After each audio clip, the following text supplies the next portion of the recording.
It's November 25th, 2021, and welcome to Leaders on the Frontier. My name is David Leeson. I'm your host today. And the Frontier Center for Public Policy is about better public policy for a better tomorrow, and it's about serving all Canadians.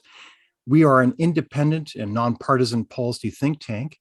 And today, our topic is about our beloved country called Canada.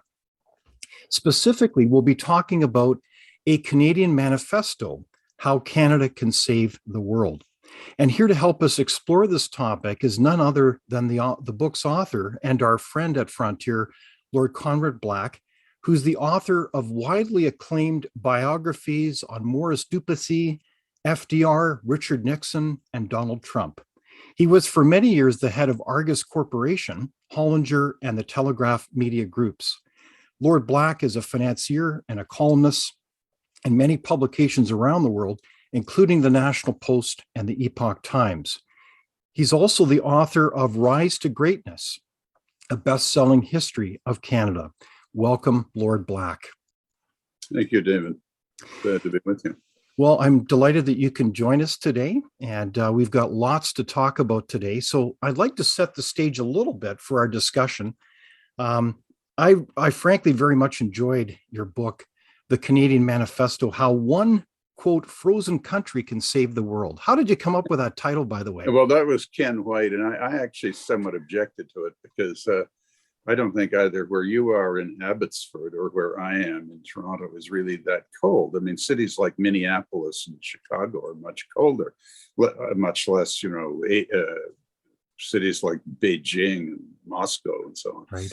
So I mean, I think we shouldn't be caricaturing ourselves that way, but Ken, your fellow Westerner, felt that this was a good title. So that's neat. I was, I yielded to his professional advice.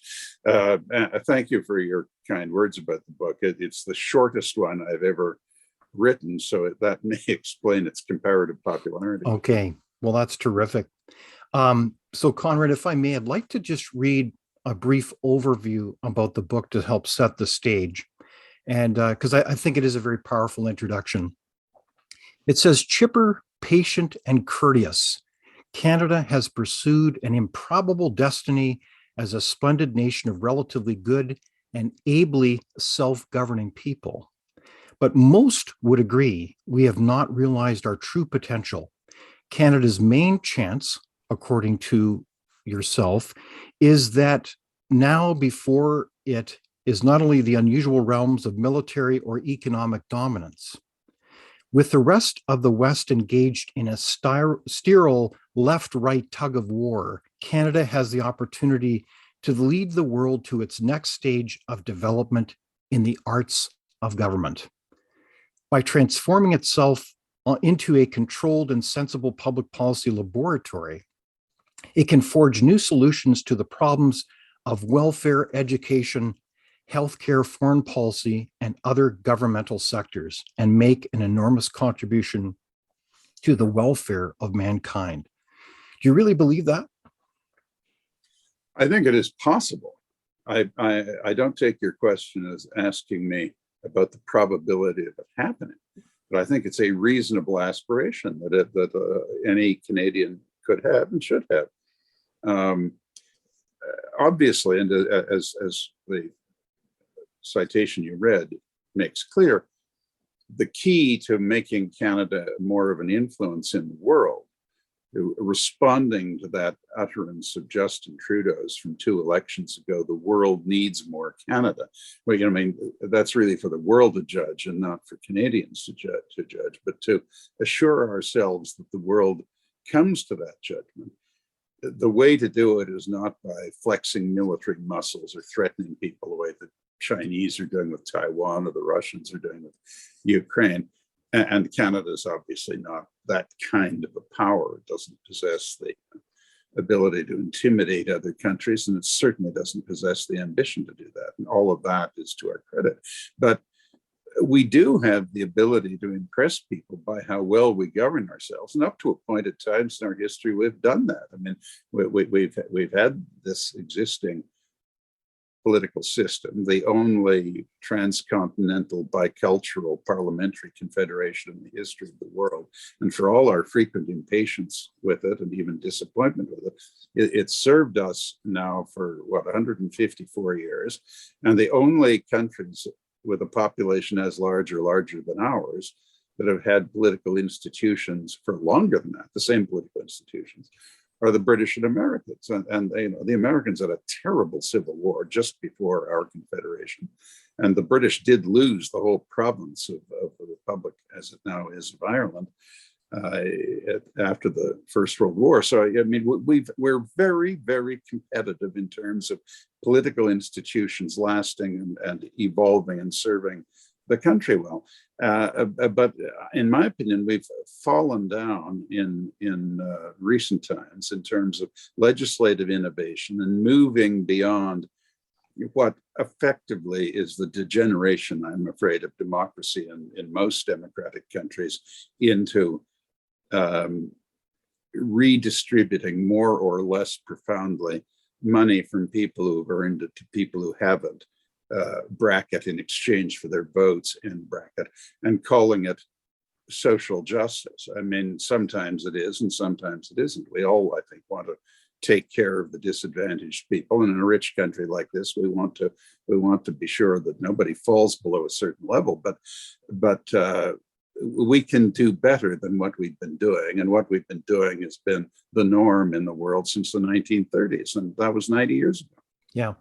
So that's how I took your manifesto as well, as really an audacious vision for Canada, recognizing the history, as you've alluded to, the extraordinary history of our country and how special a place it really is. So one of the things that was very interesting is that you do begin with part one about the history of our nation, and there's so many points that are so relevant for today. And I want to offer a quote here. It says, "We achieved freedom and full independence with almost no violence, and we have survived the pressures of demographic and cultural absorption in the American orbit. We have fought only in just wars, always with distinction and on the winning side. It is magnificent, except that our progress has been so subtle and incremental that few Canadians think it has been at all difficult or unusual since the heroics of the earlier explorers and settlers." Quote. So what do you mean by that point? Do we not understand how special or unique our country is? I think we have just a general idea that it is a splendid country. I mean, if you just go in a train or on the surface in a car, however you want, but from the St. Lawrence to where you are in the far west, and select your route with reasonable discrimination, you see what an awe-inspiring expanse it is. And at every place you encounter civilized and almost in every case decent people. And we don't, any of us want to be condescending to other countries, but it's a comparatively low rate of crime and a comparatively low rate of acute sociological abrasions, and yet it's an extremely varied population in every respect. And all of this is good, and I think Canadians understand that. But it is not. I'm going to oversimplify a bit here because these are very broad concepts and oversimplification is necessary. But I'm not just making this up. I mean, I've done a lot of comparative work and a lot of research in relevant areas. And but all of us with our elemental knowledge of history, I think, can agree that Canada is not an exciting place, but excitement historically is generally produced by drama. And drama, in historical terms, is often, and indeed most of the time, at least somewhat violent. I mean, there was great drama in 9/11, but thousands of people died. there was great drama in Ireland's struggle for independence, but again, it was very violent and very prolonged. We haven't had that, so we don't have the drama. And once the drama has passed, it becomes a matter of great historical interest, and it's not a current problem. But as I said in the passage that you graciously cited, I think Canadians who look into it can see the drama of the explorers and the settlers, and a man like Champlain having the vision he did, and in his case, a French civilization in the northern half of this continent, and in Carleton, Lord Dorchester's case, the British governor towards the end of the 18th century, having the vision, a bicultural vision, French, British together. And if you look carefully at what Baldwin and LaFontaine said, or what Macdonald and Cartier and some of their contemporaries said, they did have this vision. There's no doubt of that. They did have it. And I would say that other statesmen up to living memory have had it. I mean, when Pierre Trudeau, and certainly I disagreed with him on many things, but he was absolutely essential, I think, in defeating the separatists in Quebec. And I lived in Quebec then. When he said on the eve of the Liberal Convention in 1968, which elevated him to be Liberal leader and Prime Minister of Canada, he used the old French nationalist expression, maître chez nous, masters in our own house. He said, masters in our own house, but our house is Canada. It brilliantly undermined the separatist argument that there was a place everywhere in Canada, from the Atlantic to the Pacific, for both the French and the English. They could live happily together, and they both had the benefit of each other. And I mean, this sounds corny, but it is true. And it is either largely ignored or largely taken for granted.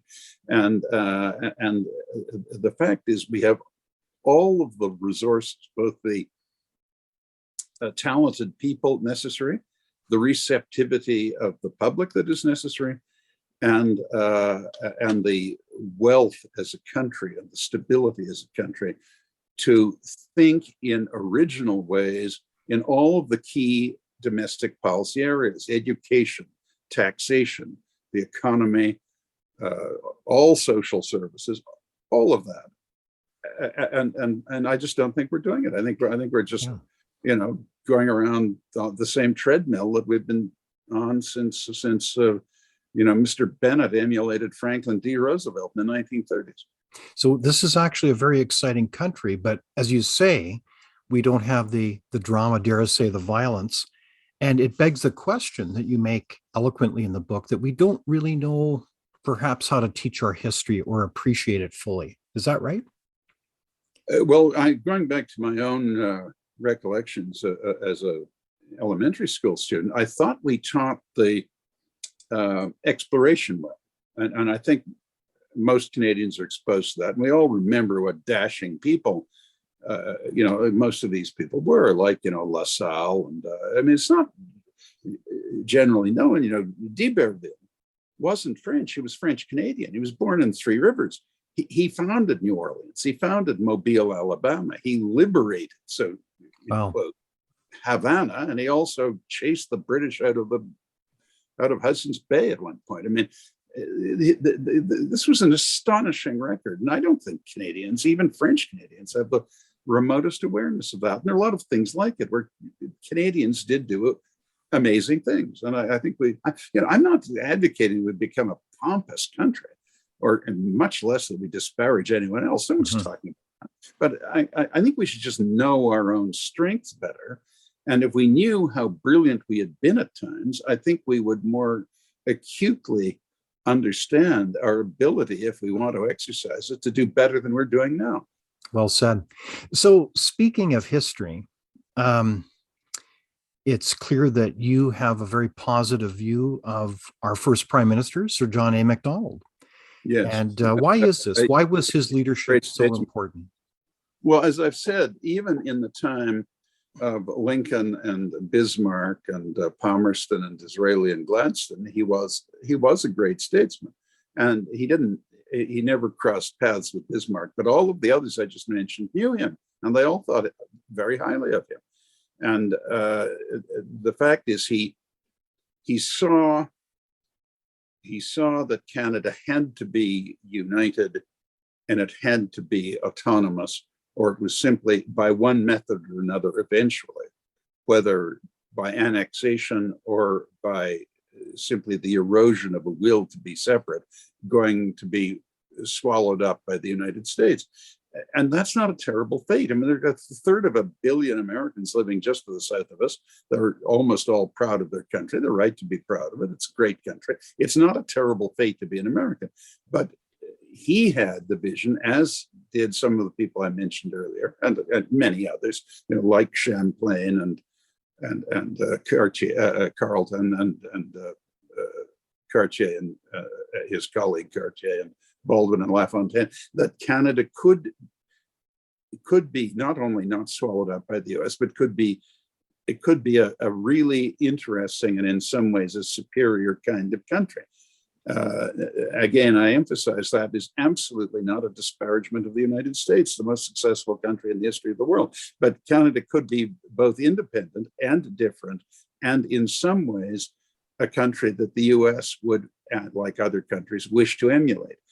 And some of that has happened and some hasn't. But in practical terms, Macdonald saw that the only way you could put the country together was unite it with a railway, give it a mission, and make it from the start an officially joint Anglo-French in language terms. Obviously, people were welcome, including the native people from other ethnic groups, but in official language terms, English and French.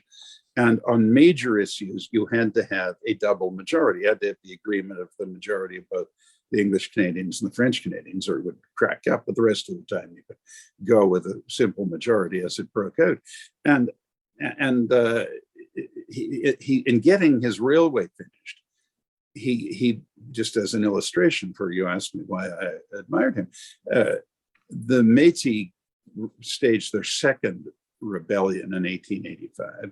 And there was much talk of them seeking annexation by the Americans, which would, if they'd ever got together anything like a popular request for that, the Americans could have had the whole center of the country. This, keep in mind, is 20 years after the U.S. Civil War, and when they developed the greatest army and the greatest generals in the world. I mean, it was not going to be the kind of challenge it was in 1812 if the Americans wanted to take over any or all of Canada. And although the British would have objected, but they would have sorted it out eventually. And Macdonald solved the problem of this rebellion and the problem of the Canadian Pacific Railway, half built and in a state of bankruptcy, by maximizing publicity for the nation-saving role of the railway and getting soldiers out to the west, out as far as Saskatchewan, as quickly as it did, much more quickly than would otherwise have been possible, to save the country and put down the rebellion, which was true. And on the basis of that, he got parliamentary funding for the balance of the railway, which the opposition was claiming was effectively a white elephant and was going to go bankrupt. And 1 year after it was finished, it was running a tremendous profit. And it was, I'm sorry to go on like this, but Canadians should realize this. It was one of the engineering marvels of the world. I mean, the Americans had transcontinental railways a little before we did, but they went across the Great Plains all the way to the Rocky Mountains. We didn't. From basically Toronto on, we had to go up into the Canadian Shield, and laying a railway to the north of Lake Superior on rock in the 1880s was not like falling on a plug. It truly is an incredible accomplishment, and surely that did reflect, as you powerfully outlined there, the significance of Sir John A.'s leadership. And so I want to switch gears a little bit with Sir John, because to be frank, was he a racist drunken fool? I guess where I'm coming from is that today we have a few individuals in our country that are busily, how should we say, insisting on trying to erase history, as if one can do that. No, indeed, lopping off the, decapitating statues and trying to rename buildings and so forth. What is going on with our country? Yeah, well, no, this is nonsense. Now, on your question, is he a racist drunken fool? No, he was a bit of a binger. He went through years where he didn't have a drink or had very little to drink, but occasionally, and this is not unusual, occasionally he would be somewhat incapacitated from drink for several days. But that he didn't. But he confined himself and didn't embarrass himself in public. No public business was left undone for a dangerous time as a result of it. And it was usually in response not so much to political problems as problems in his family. He had it would be now a challenged child, and he had some difficulties that reflected nothing but credit on him and his handling of them, but in his family that caused him, as they would cause anyone, great consternation. And yes, he drank sometimes. Sometimes in debates, it was clear that he had plenty to drink, but he was still a very effective debater. So the same could be said of Winston Churchill. And he drank a lot too, but it didn't lead to the kind of allegations leveled against Sir John Macdonald. On the racist thing, that is complete fraud. He had the widespread view of the enlightened white person in North America at that time, that we had to help the natives, and the best way we could help them would be to make our civilization completely accessible to them. He was a militant opponent of any discrimination against the natives. He gave them the right to vote. He had allies in the native community like Pontiac and Poundmaker, and he took good care of them and treated them with great respect. And but he assumed that the best thing the European originated or of European ancestry majority could do for the natives, the best thing was to educate them thoroughly and enable them to enter the social and economic life of the rest of us.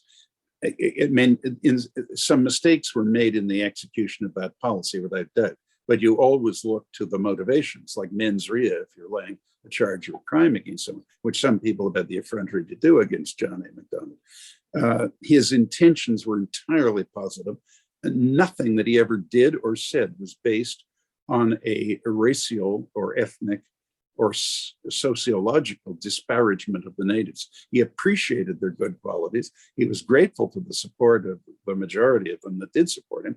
And he tried to be helpful. And to some degree, he succeeded, and to some degree, he didn't. But this singling out of him, in my opinion, by certain native leaders who were the principal agitators for this theory that we, the whites of Canada and our ancestors, have effectively had some genocidal, whether cultural or physical or both, motivations in regard to the natives. They've singled out as a kind of what they think is an Achilles heel of ours, our most esteemed statesman and the chief founder of our country, and compared him to Adolf Hitler and other evil people, just to do as much damage to our sensibilities as they can. And these are charlatans. They're frauds. They may be sincere in representing, as they conceive it, the interests of their fellow Indigenous. They may be, although I wouldn't be convinced of that in every case. But they are absolutely inexcusably mistaken in imputing to us such horrible motives and attitudes as genocide of any kind. And what they're really leading up to is to try and inculcate in the minds of the rest of us that we invaded their country in a way that is qualitatively indistinguishable from what Hitler and Stalin did to Poland in 1939. They wouldn't claim we were as barbarous as they were, as Hitler and Stalin were. That would be a hard claim to make even for them. But that's what they're saying. We have no right to be here, and therefore we should essentially give them a large part of the country back and give them a free ride for the rest of time because of the terrible things we did to them. And in furtherance of this spurious argument, they gratuitously assault our most prestigious historic leader And I am ashamed. I am literally ashamed of the failure of most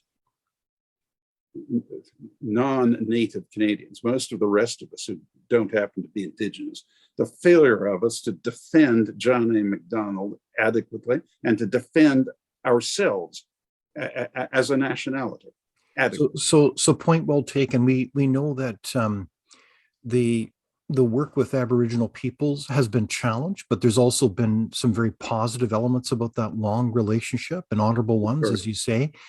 So why is it that our country is struggling with? Is it remembering our history? Is it are we fearful of offending someone, like in classic Canadian fashion? What is it? You challenge me effectively to mind read our countrymen, and you know that's it would be a bit of a presumption to do that. It's hard to mind read a whole nationality, and other than in extremely clear cut times. So you can well understand what the motive of the British was during the Battle of Britain, that kind of thing. But in the way you put or what the Americans after Pearl Harbor, I mean, it's pretty obvious what upset them and what they intended to do a minute. But in this case, I think that you get a mixture. I would say most of the non-native specialists in native issues are benignly and creditably motivated. I think they recognize that the natives do have many grievances, that we have not handled native issues particularly well, and we should do better, and we owe them something. And I agree with all of that. I think we can all, as a society, agree with that. But on top of that, you also get a range of subgroups. There is a group that has made a very good livelihood out of the native part of the victimhood industry. And so this would be more like the quote Aboriginal industry. Yeah, and there. Look, I'm a capitalist, and if you can make money legitimately, there's nothing wrong with it. But we should understand that's their motive, not precisely because they really think that the comparisons to be made between John A. Macdonald and Hitler. I mean, a comparison that paints them as similar people. There are absolute hemophiliac bleeding hearts, to quote Ronald Reagan, who buy into this nonsense and sincerely want to atone for it. Their sincerity is fine and disinterested. It's not a profit motive. They're sincerely ridden by guilt, but in my opinion, that's largely because they've been misinformed about what actually happened. But in general, I think most Canadians would agree with the following statement: we've made a lot of mistakes dealing with the natives. We want to help them. We want to treat them justly. We want to do anything we can within reason to allow them and encourage them, facilitate their full participation in Canadian life. And we're just looking around for ways to do it. And at the moment, the agenda is headed and largely composed, and this is, I think, a straight political operation, by a quasi consensus in the political arena across most of the parties, that the way to do it is to take the most vocal native leaders at face value and try and give them what they're asking for. I mean, I was completely flabbergasted when I discovered that Royal Commission report, there have been a number of them, as you know, but the one that came out in 1996 actually advocated that we give 1/3 of the territory of Canada to the natives, who represent what, 3% of the population, something like that. Give them 1/3 of the country, and we will cover all their expenses. They pay no taxes and they pay no bills for operating 1/3 of Canada, and we pay for that, and that's some kind of a solution. Well, this is just the theory that Jacques Cartier and his successors as explorers and settlers, Champlain and so forth, that they were essentially morally indistinguishable in what they did, not the way they did it, but in what they did, from indistinguishable from Hitler and Stalin invading Poland. Use my earlier example, and therefore we don't really have a right to be here. So the least we can do is give them a third of the country. I mean, this is not sane, but this is where we're headed, and these are the underlying logical conclusions to the policy we're on. I mean, I remember, I'm long in the tooth compared to you, but many of, if we've got some listeners here, some of them would be approximately my age and would remember when in 1968, the incoming Pierre Trudeau government had everyone joining what was then called, I believe, the Ministry of Indian Affairs, before it became a slander to call them Indians, that the department was being shut down and they had no job security because Trudeau thought it was all nonsense and they should just be absorbed into the social safety net with some specific adjustments for them. And this is the distance we've come from him. It happens to be his son who's the prime minister now, but in these, what is it, just over 50 years, we've gone from that to teetering on the brink of acknowledging that we were attempting genocide in these people and owe them the restoration of 1 million square miles of Canada. Wow. For 3% of the population. Yeah. Is absolute nonsense. So Conrad, your book really does eloquently point out that our country is filled with opportunity, but the discussion, the conversation, if you will, about Aboriginal policy is quite frankly dysfunctional, or dare I say delusional. Like, we have a mixture of things going on. Like, we have land acknowledgements, like practices where we somehow, again, as you allude to, the land is owned by Aboriginals. And we also have the whole notions of self-governance that's commonly advocated now. It strikes us as a dead end in terms of the future of our country, in terms of not just the future of Canadians, but the future of Aboriginal people. And it begs the question, who is serving whom, does it not? Exactly. I would say exactly right. Yes. I mean, as you say, every public statement begins with, we're aware of we're standing on the land of the Sioux or whoever it was. This is complete rubbish. The native population of Canada when the Europeans arrived, we estimated 200,000 people in 3 million. 200,000. 200,000. They were a nomadic people, except in the far west, near where you are, a little west of you. I mean, isn't a rap on them. They were very skilled, but it was a primitive civilization. I mean, they were 5,000 years behind Europe in just normal development. They hadn't invented the wheel. But only in the far west were there permanent structures, actual buildings. They were nomadic people. They had no fabrics. They used animal skins, and they lived from fish and game. They had no agriculture except a little bit in the Ottawa Valley and again in the far west. And 200,000 people, they weren't occupying Canada. No land anywhere in Canada was directly the land of anyone, because these tribes and bands moved around a lot. And I mean, look, they were here and we owe them the respect that they were here ahead of us.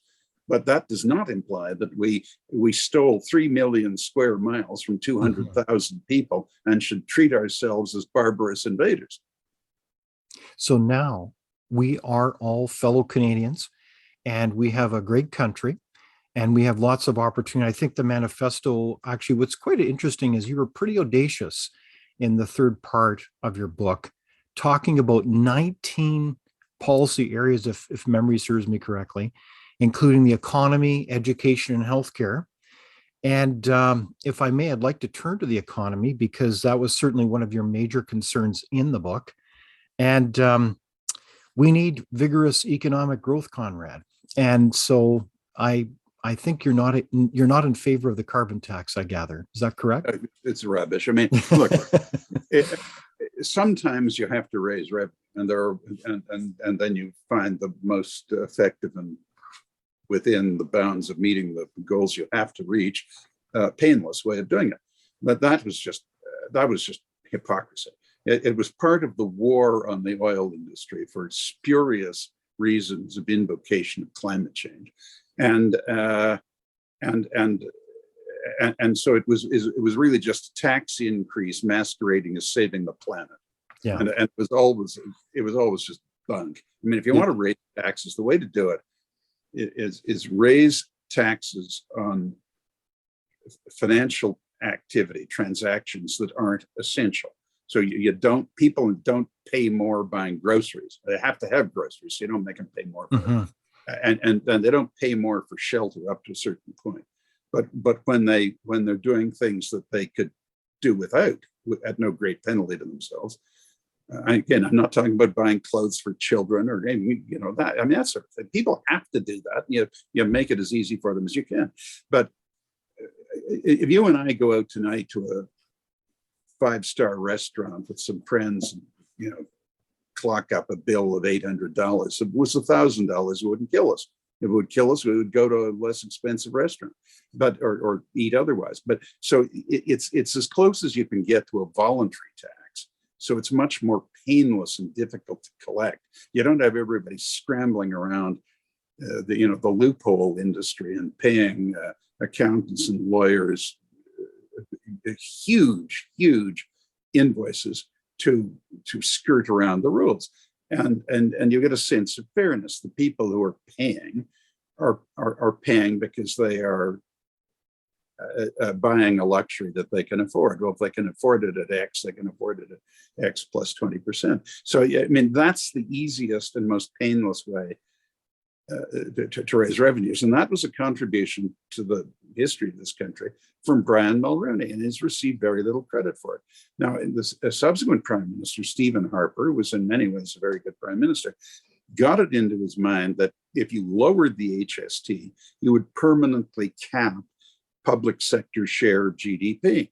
But he didn't allow for profligate, reckless deficit financing. This is a country that ran 14 straight federal budget surpluses, both major parties in office.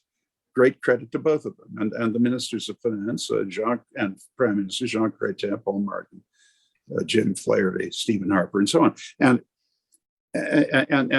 who could foresee that we would then elevate a regime whose leader would say, well, the deficit takes care of itself, and just treats the whole thing as a joke. Well, this game of just expanding the money supply and paying for it by having, in effect, this quantitative easing is effectively a subsidiary of the Treasury buying the country's bonds with notes issued by the Treasury. I mean, if you did that in the private sector in commercial life, you'd get a very sharply worded letter from the Attorney General or the Crown Law Office, and it's a scam, and scams can be immensely creative, but you can't do them indefinitely. And that's where we're going. And it's very dangerous. Like, I'm not a hair-shirted guy. I had no problem with FDR, of whom I'm an admirer, as you know, and I wrote a large book about him. I mean, most conservatives, which I am, don't like him, but I think he was actually, as he said himself, a great conservative. I mean, he took over a country where the economy and the economic system had collapsed. He preserved 95% of it at minimal cost to the country. And for good measure, he led us through World War II and the total defeat of our enemies. But he ran substantial deficits, but he didn't just throw the money out of the windows. And to the limit that he could do it, instead of just distributing welfare, he devised these huge workfare systems that employed up to 15% of the workforce at a time during the Great Depression. That's how we got in the United States the intracoastal waterway and a lot of the highways and the national parks and airfields and all manner of things. So those of your people who know New York City well would know the Lincoln Tunnel, the Triborough Bridge. I mean, Roosevelt built that with cheap labor, but he maintained these people, and they weren't just idle, sitting on a dole. Now, you published the book, the manifesto, in the spring of 2019. I'm quite amazed by, how do you say, the relevance, the frameworks of thinking today. But today is obviously a different time, as we've talked about so many times, Conrad, but we have the emerging ugly head of inflation, higher interest rates. We have record deficits and debts, as you've alluded to. Our charter of rights and freedoms is under attack. We have a lot of woke universities lowering productivity, a loss of business investment. Gosh, there's a couple other things that we could reflect on as well. We have almost an endless range of lockdowns because of COVID-19 and all the impacts, both human and economic.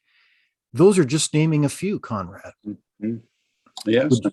Thank you for your kind words about the yes. book. But I couldn't foresee, and as you implied, neither could the rest of us, all these things. I mean, who could see a coronavirus, for example? It was impossible to foretell that. And look, the Charter of Rights and Freedoms always had its problems, but in fairness, the problem with most of us who wondered about it at the time it was adopted, including Pierre Trudeau, the chief author, was the invocation of the notwithstanding clause.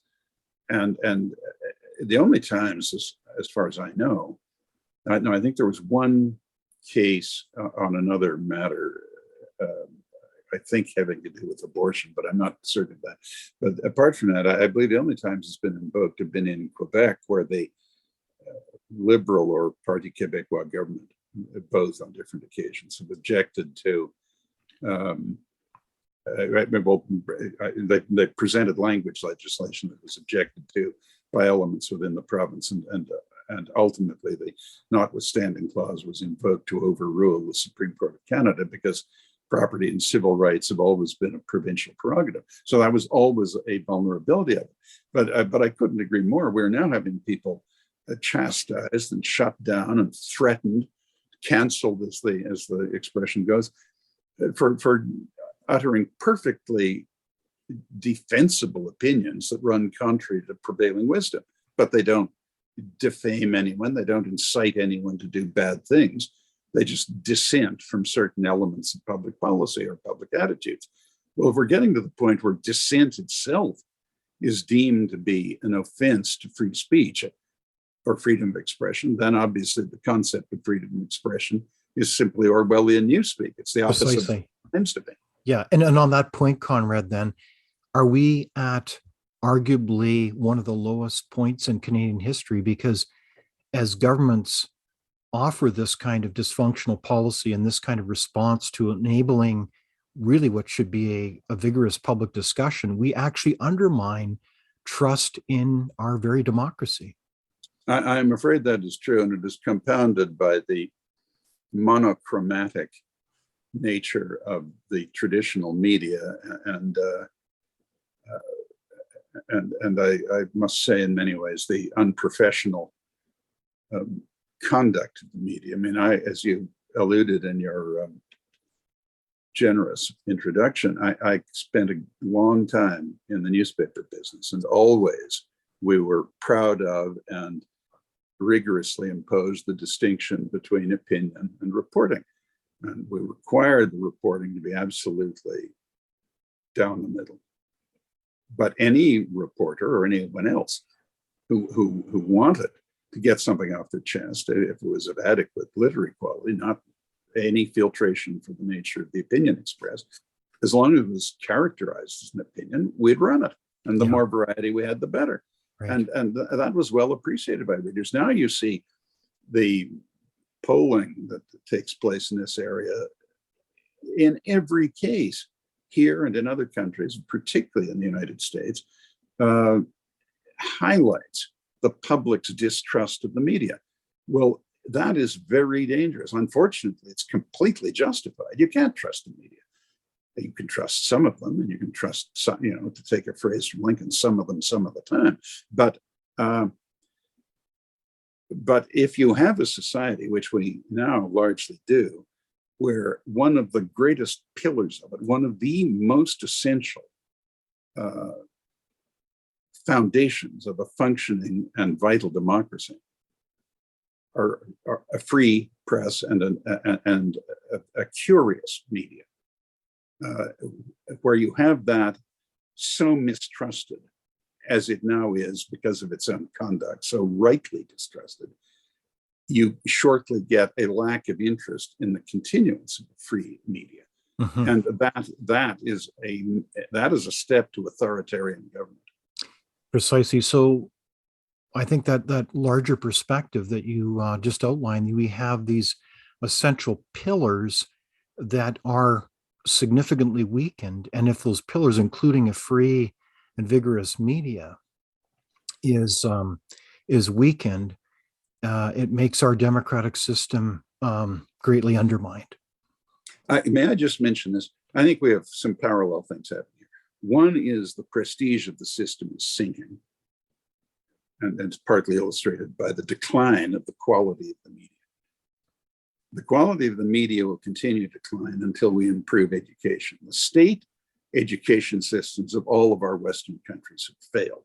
One of the great ironies in modern times is all of these advanced countries spend more and more and more on education to get less and less well-informed graduates. And in the United States, because the tuition fees are so high in university, they have $1 trillion of student debt, mainly for people who studied things at university that you cannot possibly make an income, a livable income out of when you leave university.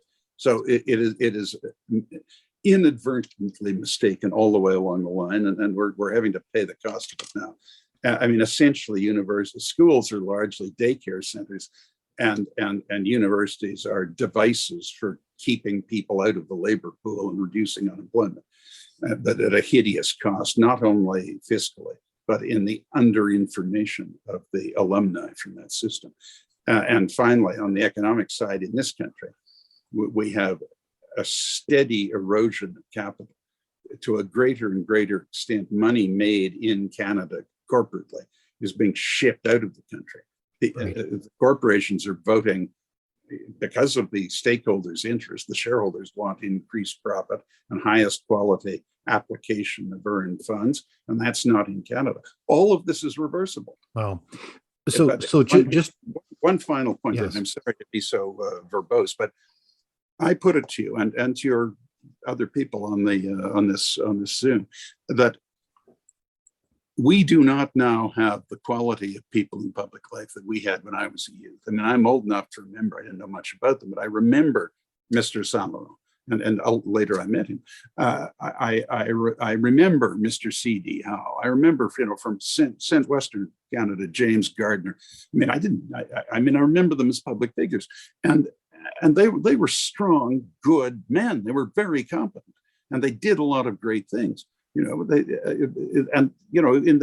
World War II, we trained 125,000 aviators. I mean, it was a country of grandeur. Mr. Saint Laurent started the St. Lawrence Seaway, again, one of the wonders of the world. Mm-hmm. What are we doing now? Where is it? Yeah, well, where are it's amazing that overview of leaders. This was precisely the question I was going to ask you. You have had so much contact with arguably extraordinary leaders of past generations. You've known Margaret Thatcher well, Ronald Yes. Reagan, Well. virtually every prime minister in power the last several years. So you have a perspective on the governing elite, and it's very humbling. I know that a dear friend of mine, an extraordinary entrepreneur, said, I have believed in Canada because we could always count on it having rock solid governance.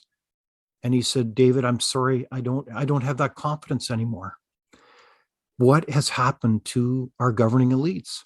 What went off the rails?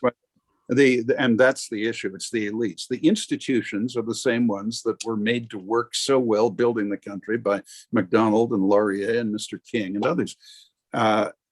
The problem is the people who hold the offices, and look, I have no standing to judge whether the civil service has deteriorated, but I doubt if it has. And in any case, ultimately they'll respond to political requirements of integrity and thoroughness.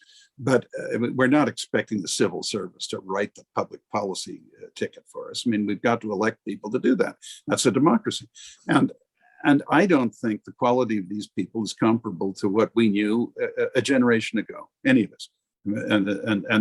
And I don't really know the answer to that. I to some extent, we had greater challenges then. I mean, the whole separatist thing was a terrible challenge. We got a lot of very fine people involved in public life because of it in both parties. I mean, it was a big issue for Robert Stanfield and Joe Clark, and certainly for Brian Mulroney, as well as for the Liberals, Pierre Trudeau and John Turner and Don MacDonald and people like this. All of them, distinguished people, and very highly motivated people.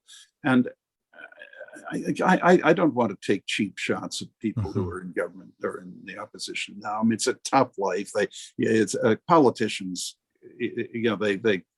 They're often criticized for being paid a lot and not doing much, but it's not an easy life.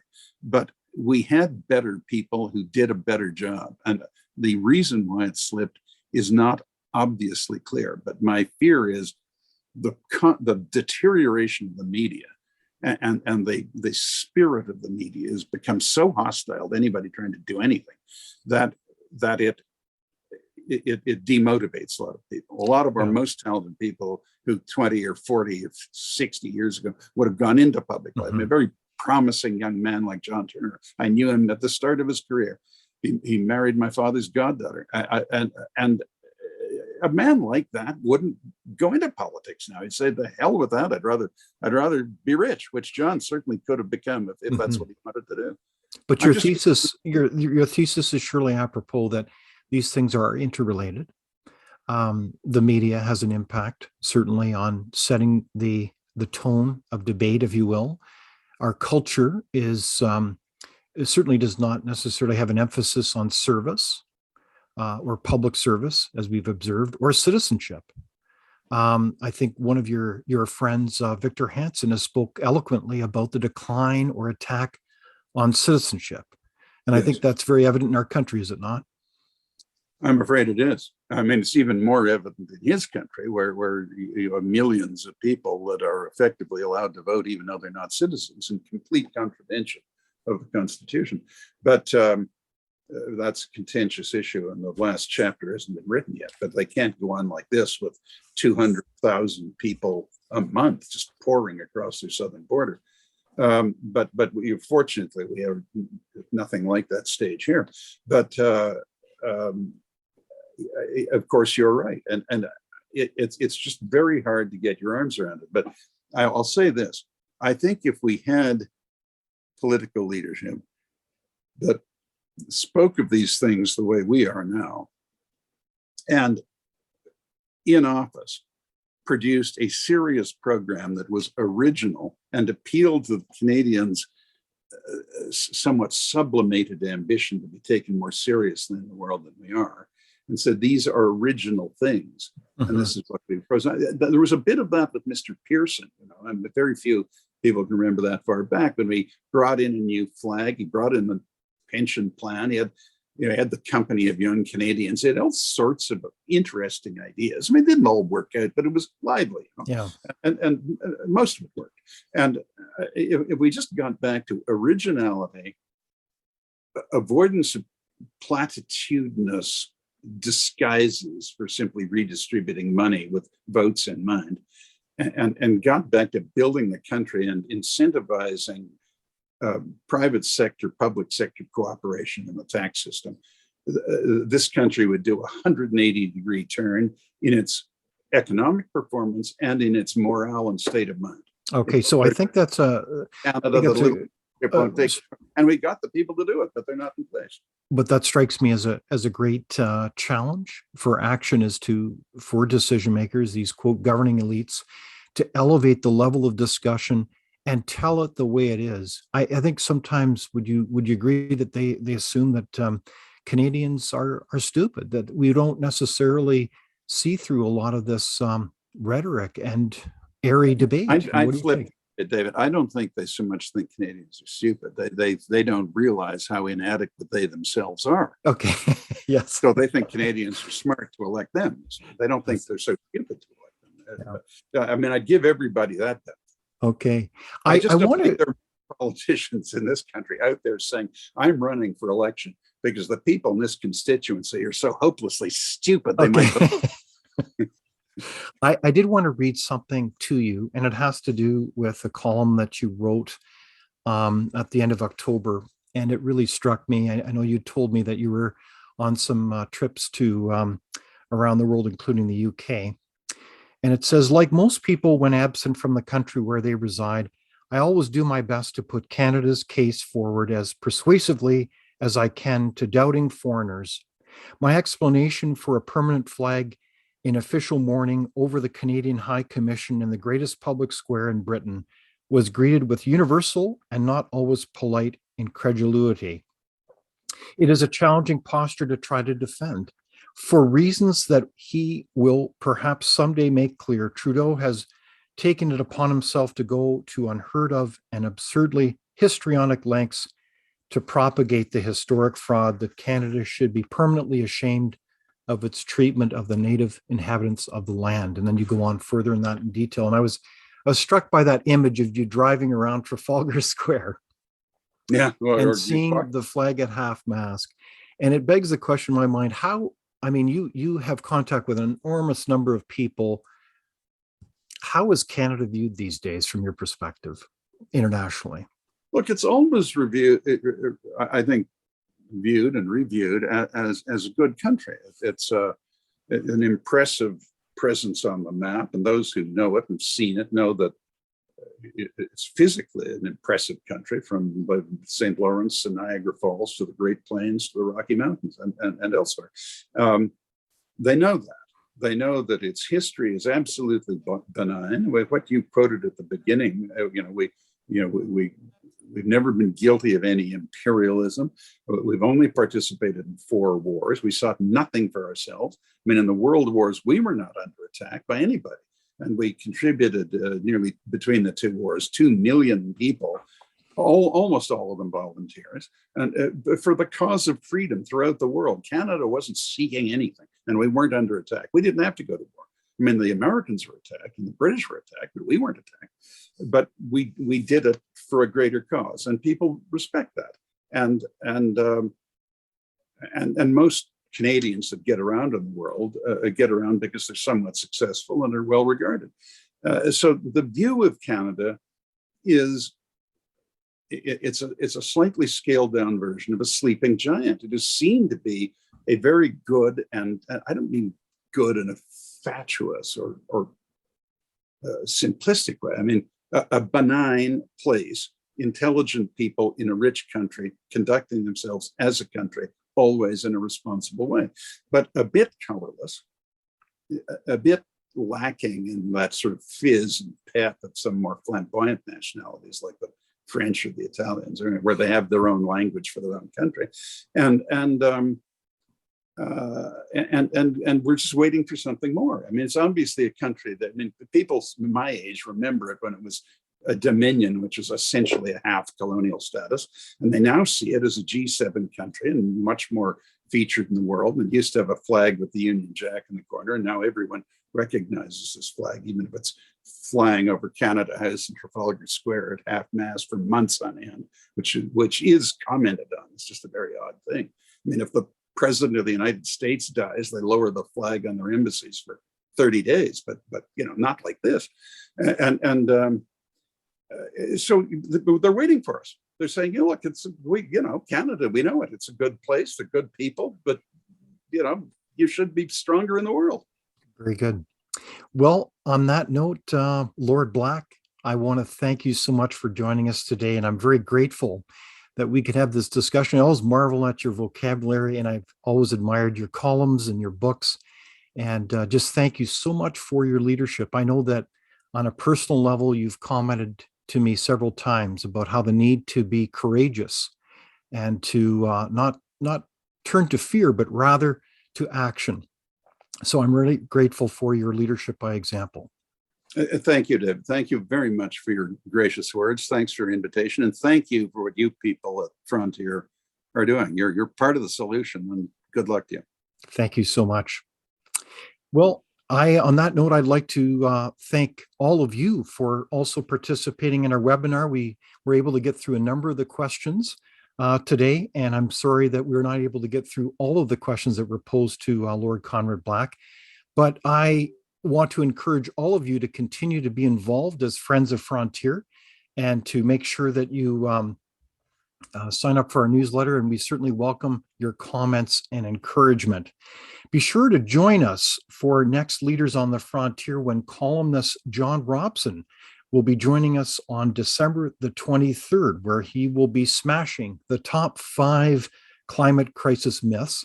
And then on January the 20th, we are delighted to announce that the Honorable Brian Peckford, the former Premier of Newfoundland, will be joining us to discuss the history and current assault on our Charter of Rights and Freedoms. Please join us and be sure to invite others. Thank you to all who continue to donate to the Frontier.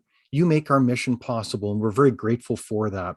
Frontier does not accept any government funding, so your support is welcomed. Thank you. And that's it for today. My name is David Leese, and we're so glad you could join us. And wherever you are, be sure to ask good questions and debate them, and as we all work together to build a better country. On behalf of all of us at Frontier, thank you for joining us.